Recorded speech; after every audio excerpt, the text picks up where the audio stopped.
Ferdinand de Lesseps, c'est un homme qui a construit le canal de Suez. Mais c'est aussi la personne qui a commencé la construction du canal de Panama. Él quería ver cómo unía el mundo y había unido el mundo haciéndolo más corto a través del canal de Suez y faltaba otro cruce igual importante en el hemisferio de las Américas.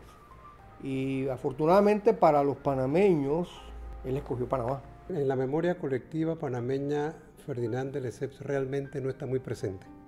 Además fue un hombre que sus ideales lo llevaron a realizar estas tremendas obras sin ser financista y sin ser ingeniero. O sea que era realmente un visionario.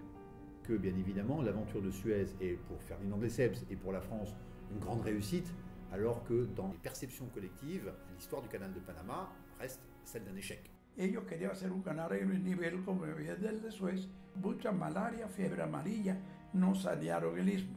La malversación de fondos no se organizaron bien para la venta de acciones. Le scandale du Panama est lié à l'incapacité de la compagnie de réaliser l'œuvre, à cause de cette dimension de scandale boursier et financier. Alors ça a fait un scandale politique énorme.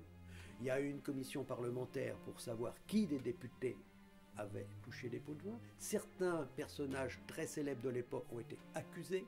Lo reconocen únicamente como que el que empezó la obra. Y por tal razón hay poco entendimiento de Ferdinand de Lesseps y luego Bruno Varilla.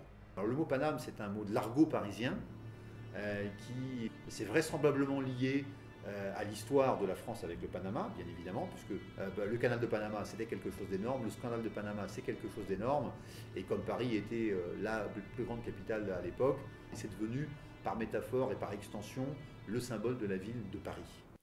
Eh bien, si Lesseps n'avait pas fait cette erreur créative, eh bien, il n'y aurait pas de Panama.